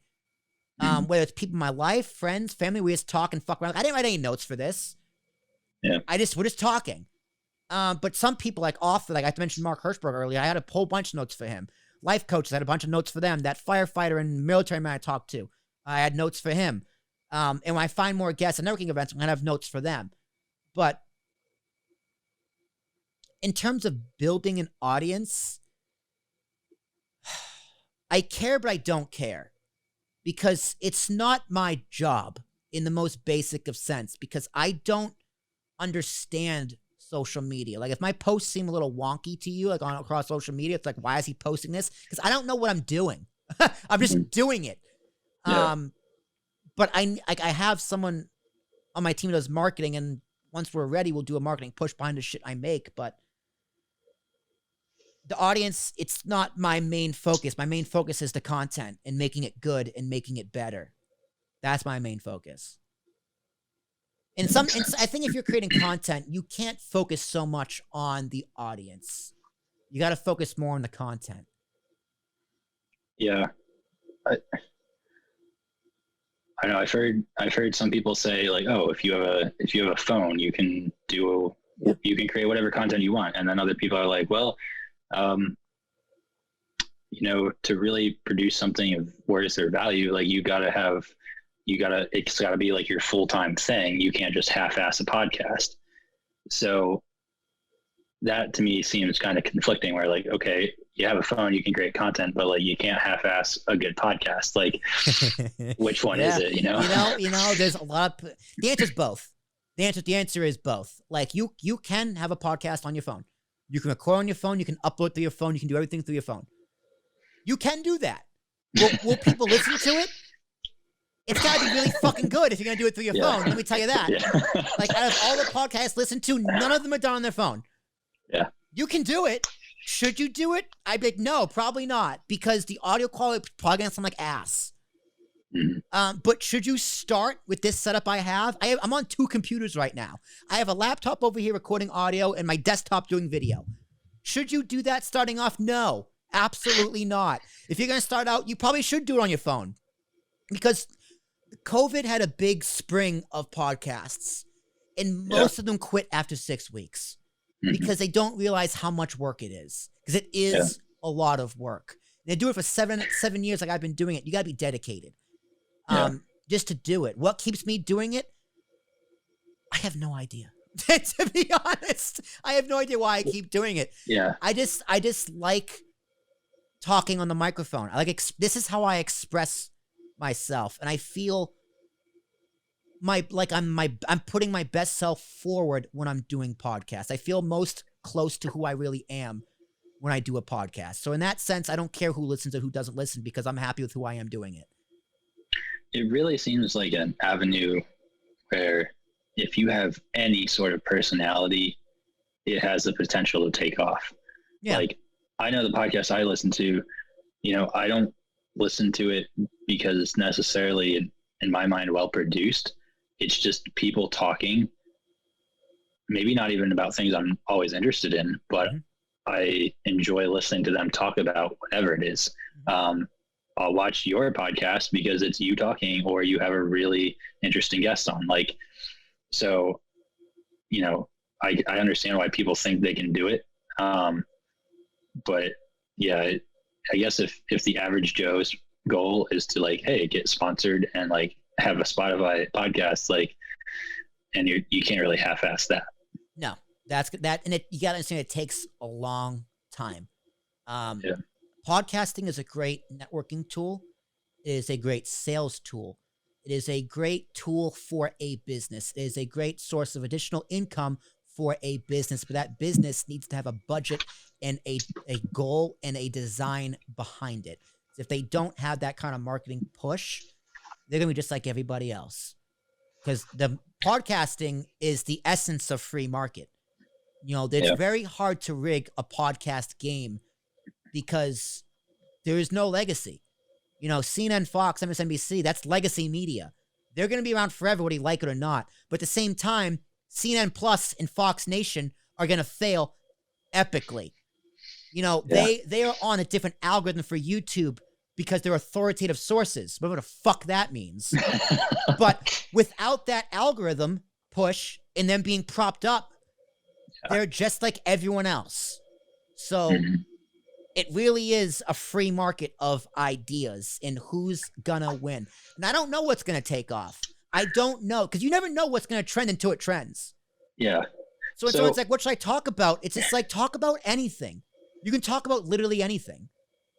Yeah, I'm curious, in your opinion. I think really, at least for me as a listener, the main ingredient for a podcast is don't be an echo chamber. Like, people that are in there talking with people that are just bouncing the same ideas and there's no disagreement, there's no back and forth. I don't want to listen to that. Like, I can go find people that agree with me and talk to them or whatever. Like, I want to hear some disagreements, something to make it interesting.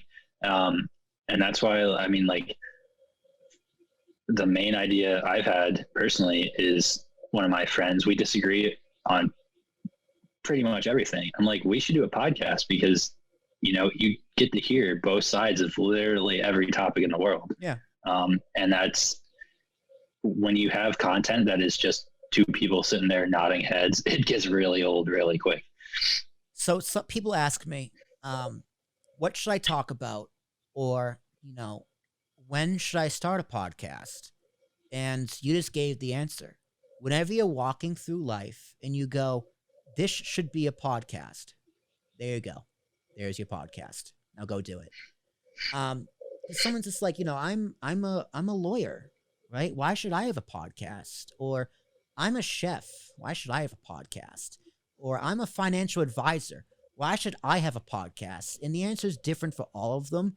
Like a lawyer, right? If you're a lawyer, your podcast can be as simple as you talk about historical cases, current cases. Like you could have done a whole breakdown of the Kyle Rittenhouse trial. You could do the OJ trial, the Michael Jackson trial, any other trial, like the Supreme Court nominations. That's pretty much a trial, right? And as a legal expert, you break that down, and then you run ads on your legal law firm, or you run ads on what you do as a lawyer. Or if you're a chef, you talk about food, or you talk about baseball, and you run local ads on your podcast about your restaurant. Or if you're a financial advisor, you know, the main thing you want is people in the door. And what the fuck are you going to talk to them when they're in the door? Free shit you would talk to them anyway. There you go. There's your fucking podcast. Like, Yeah. It's not rocket science. Like whatever, if you're a salesman, Yeah. whatever you would give away for free, that's your podcast. If you are someone who deals with clients and you want testimonials, there's your podcast. If you're looking for reviews, there's your podcast. If you work with people, ask them to be on your podcast. I interviewed my old boss last week. You know how weird that was? She's the woman who hired me. And she left. You know, we're friends, so it's fine. But, you know, like I might interview my current boss because we're close, and I think it would be really cool. I had her on my old podcast, American Minutes. So, like, possibilities are endless. If you're thinking you should do it, you should probably do it. But no, it's a lot of work, and you might not get the return you want right away, especially as an individual with a broke budget. Yeah. Yeah. So you just remind me of two more questions I have for you. First, Will Smith, Chris Rock. It's going to be dated by the time this airs, I hope. It was real. I know you think it was fake, but it was real. It was definitely real. And here's why. Here's why. Because the main thing for me is the censors. Will Smith blatantly said fuck on live TV twice. Yeah. Without it getting beeped. If it was staged, they would have known it was coming. Plus, there's a delay. So they would have got it. Well, I mean, American television, I'm almost positive it was beeped. Did it? I didn't watch the Oscars live, because but every people found out about it from, I think, Japanese and Australian television, I think, is where we got the uncensored clips from what I saw. Interesting. So I know TV has the delay. I should know that working in TV. But the fact that it wasn't bleeped immediately makes me think it was real. But then again, he won an Oscar 20 minutes later and they let him give a speech. So well, maybe not. Right. And so honestly, every step of the way with each new development, I was like, it kept becoming more and more convinced that it was fake. The only thing I've seen recently that has made me second guess that is with the directors of the Oscars now kind of coming down on Will Smith, or, you know, I don't even know if they have punished him at all. It just sounded like they were pretty upset. He resigned from the Academy, but I feel like you add things up, like the ratings were in the tank. You got a Chris Rock tour that, no, he doesn't need help selling tickets, but it's not going to hurt. Will Smith is winning Best Actor. So why don't you let him go up there and prove it even more? Like, and I like Will Smith. Yeah. I was, before this, I was rooting for him to win the Oscar. I think he's a great actor and he deserves an Oscar years ago. Chris and Will have history. There's the whole Jada thing and the affair and all that, which, if it was real, Chris Rock has the most self-control of any man in the world for not, it would have been an easy joke, but like, come on, we all know what he was thinking. And like, if it was fake, Chris Rock is, in my mind, he has risen to new heights. I don't believe it was real. I think the Oscars needed it too much, and they found the perfect way to, for God's sake, it's Hollywood, right? So like, they can make it feel as real as they need to. They're not going to tell any of the other audience members. Like, I also don't think Hollywood is smart enough to work the audience like that. I don't think the actual people, because they're so far up their own ass in Hollywood. That's Like fair. they think the shit they shit out their assholes is made of gold. When it's shit that smells just like everyone else's. Like that's why I didn't watch this year, because like I didn't see any of the movies, didn't care for any of the movies. All the movies are fucking sad and depressing. It's just like they're all making a statement. It's just like what Ricky Gervais said it best. Well, don't come up here and make your fucking speech. Just come up here, get your little award, and fuck off. yeah, and I think to me that was another reason why it feels like a setup, is because there were so many productions that people just weren't interested in, and people getting awards for things that a large portion of the country doesn't necessarily see eye to eye on, that they kind of wanted to mask kind of the historic parts of these things with some scandal to maybe people will tune in next year and the Oscars will be relevant again, but B, hey, there's a lot of, we're pushing politics and social issues down people's throat in every single film we pump out. So here's a way to kind of slip that through and make it relevant for the people that hate us because of that. Well, again, if the Oscars wanted, again, maybe they are stupid enough to do something like this. If the Oscars wanted ratings, do you know what they do? They should have given Spider-Man No Way Home Best Picture. Done. Everyone would watch it. You think? I do. Because, I mean,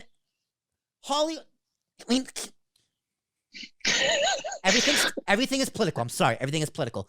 But it really is an allegory to where we are as a country. You got the elites. Hollywood is full of the elites who is just so disconnected from the reality in the world that everyone else lives in.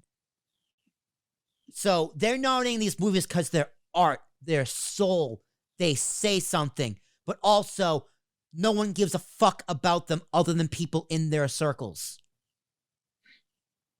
So if you want people outside of your circle, you got to let people in your circle. Like you got to nominate movies that are actually popular. Like you need to tell me Spider-Man was was the highest grossing movie of the entire year. People love it. Rave reviews from critics and the audience. It doesn't get nominated for anything other than like editing. Then you're surprised no one watches your show?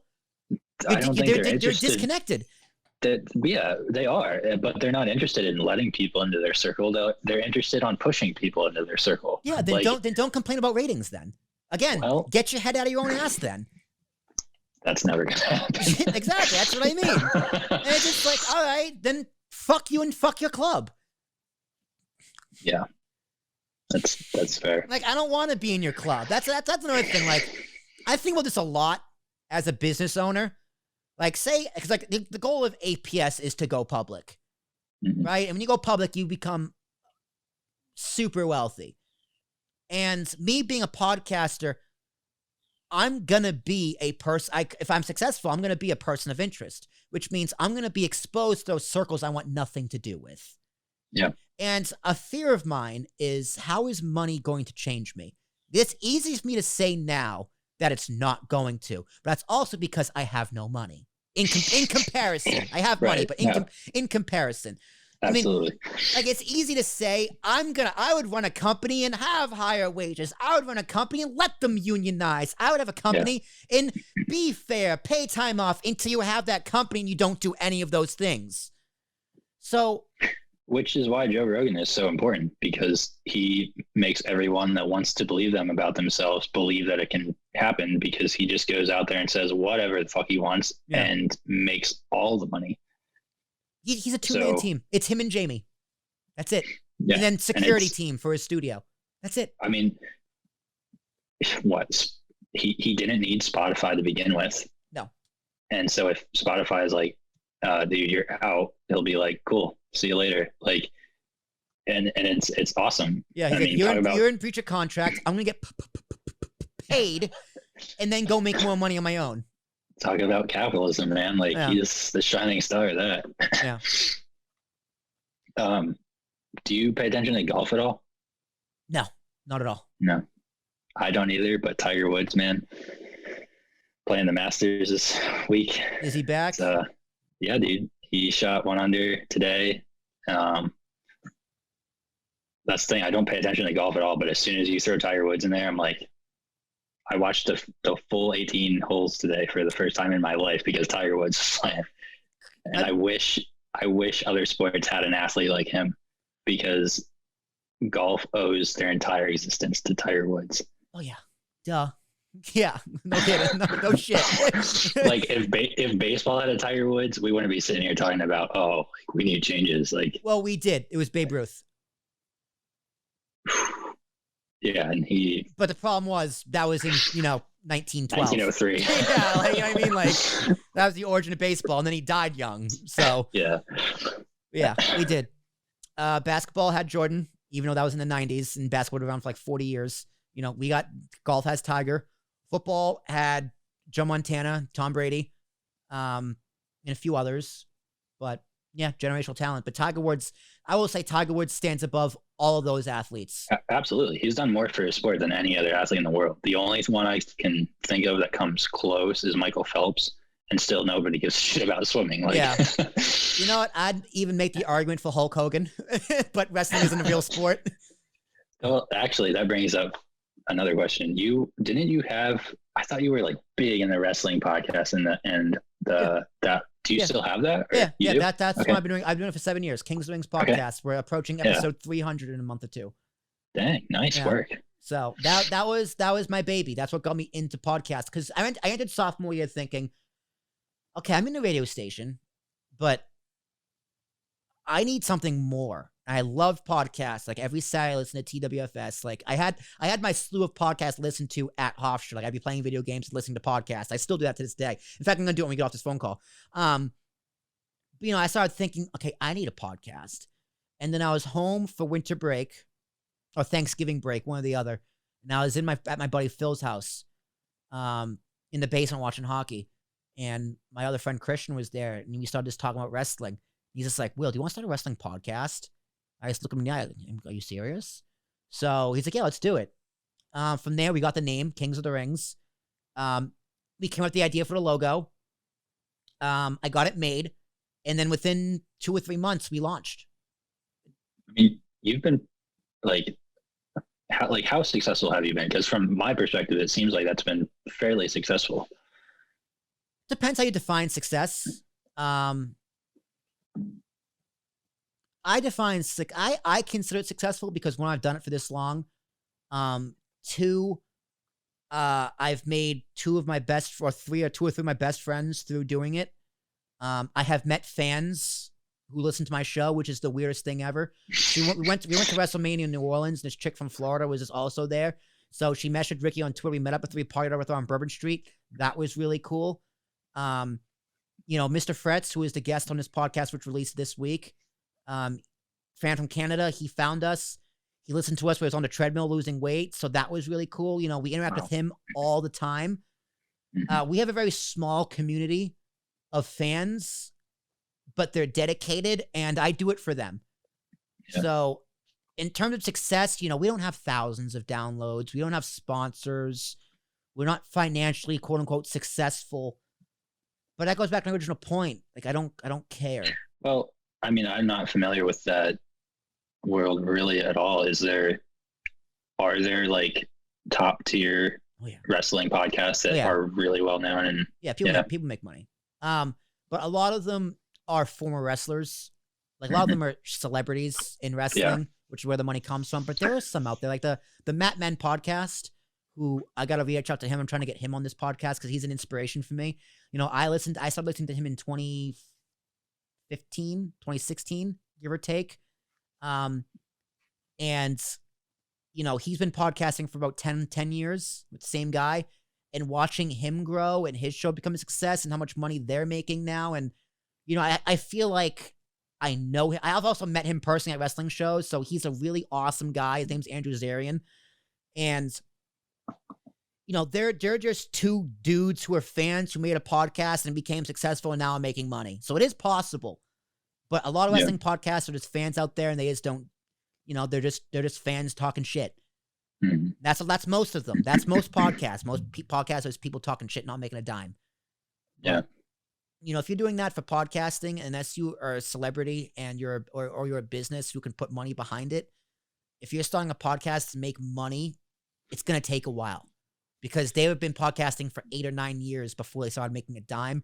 Joe Rogan started podcasting in 2011, and he didn't become real for about 7-8 years. Yeah. Like real, like actual money, like fuck you money. So it takes a lot of time. Have you tried to reach out to any like sports media outlets to see if they'd want to get behind you at all with that, or no? No, I think for something like that, you need something to show them, right? And when it comes to those kind of people, they're not going to care about what your content really. They're going to be money and numbers guys. Well, okay, I asked that because the last couple of years I've really gotten into Barstool Sports. I want to be Portnoy. Like when I think of what kind of executive do I want to be like Portnoy, right? Boston guy. Yep. Obnoxious, unapologetically himself. Like that's going to be me. My goal is to basically become a mix of Dave Portnoy and Ben Shapiro. Interesting. Bold. Yeah. Bold. Are you going to convert to be an Orthodox Jew? Well, okay. I mean, I like Ben Shapiro. His politics can be very iffy for me, but as a personality and as a content creator, and I think he's very, very smart, but often I think he's just completely wrong about things. But I think he's very intelligent, knowledgeable, and reasonable for most parts. Yeah. So yeah, I see something like Barstool, and I listen to his podcast all the time, and he's always saying like, a lot of how they started is just picking up characters off the street where he was like, you seem funny. And now they've been with Barstool for 15 years. And so that is a company I really do think you get your foot in the door. They really are going to look at you as being like, hey, is this some sort of like creative content that people will respond to? Because they do have a lot of content on there that doesn't do huge numbers. Some of it obviously explodes, like Call Her Daddy and stuff like that. But I mean, I was just interested if you ever thought about that, because to me, I'm like, if I were doing a podcast like that, I feel like that would be somewhere I would go and be like, hey, check us out, give us some feedback at the very least, and see if there could be a potential marriage there. I would love to work with Barstool. I'm a big fan of Barstool, and I can announce this now. So my new venture, like I said earlier, I am partnered with Cube Recording Studios in Montclair, New Jersey. Shout out to Christian. Me and him are going to do a live show either once a week, once a month, or I'm not 100% sure yet. We got to kind of iron out those details. But my idea came from all my others' ideas. I couldn't sleep where I was in the shower. So as proof of concept, and as I make content is an example, and my content is an example of what I can do for you. And I have this studio. So okay, if we're trying to sell the studio and podcasting, what can I do to make it like sexy and appealing? So the premise is simple. It's going to be me in studio, him behind the board. We got a few cameras, and we're just going to get on mic, get on camera, and just mess around. Just talk about utter nonsense. It's going to be unknown, unnamed nonsense. Just shenanigans. Like literally all we need to do, just have a giant list of random questions. Like, why do squirrels love nuts? Right, Chris Wheels or doors? Huh? Wheels or doors? Wheels or doors? I was like, are there more wheels or doors in the world? Like, right? Yeah. Exactly. Like, just random stuff like that. Like, well, I want an answer now. Wheels or doors? Yeah. Right? And the idea is just like, wind me up and just let me go. No, but I mean, I want an answer from you. I'm going to answer your fucking question, Jefe. Give me a second. And then find a way to add different graphic segments. We can have guests in, like, I could bring you in remotely while I'm in studio. We could do that. Or if you're in town, I could bring you in studio. We can do it in person. But wheels or doors? That's a great question. Are we going globally or like in a certain area? The entire world. Entire world. Now, do you consider car doors? Doors, yeah. So I'm going to say more doors.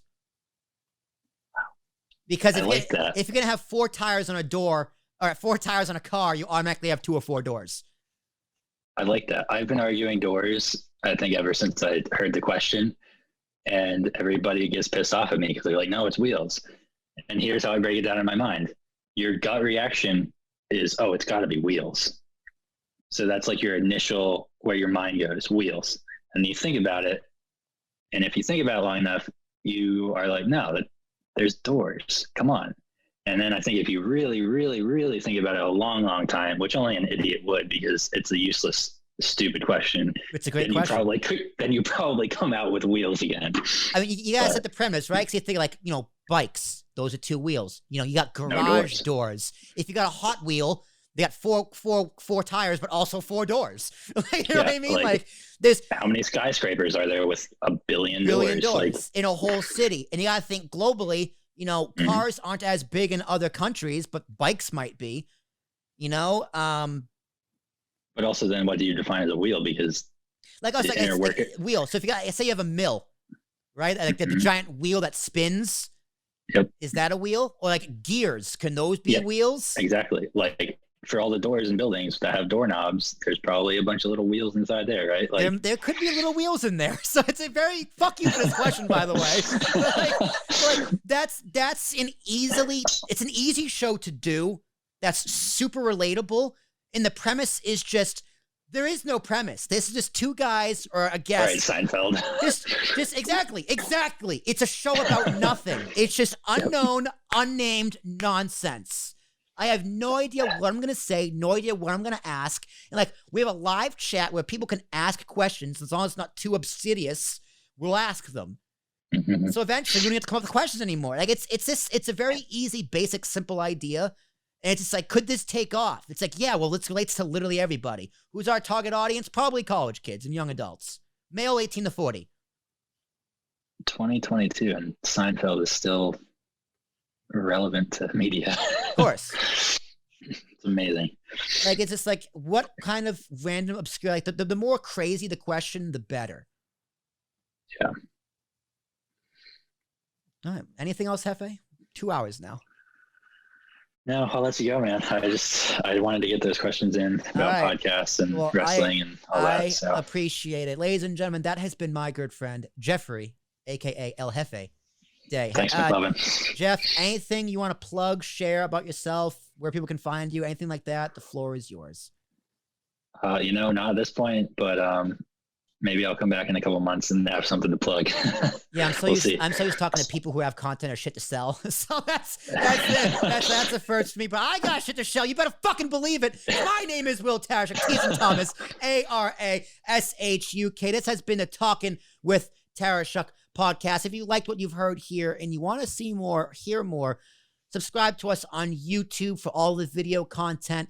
iTunes, Spotify, Stitcher, Google Podcasts, Amazon Podcasts, CastBox, iHeartRadio, all the other ones international. If you're in India, congratulations, we're there too. Good on you.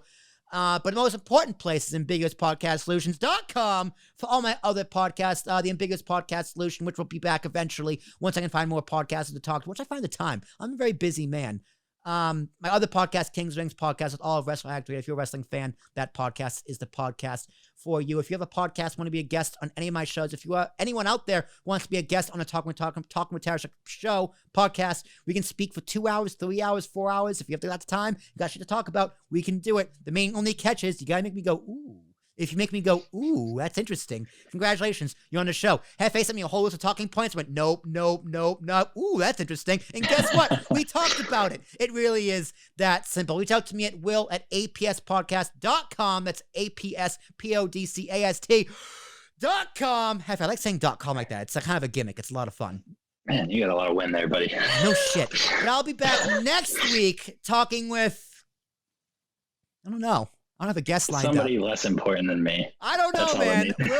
I'll figure it out. I got to follow up with 1 or 2 people, and we'll see. I don't know. We'll see you there. But, you do you, boo. Congratulations. You made it to the end of the podcast.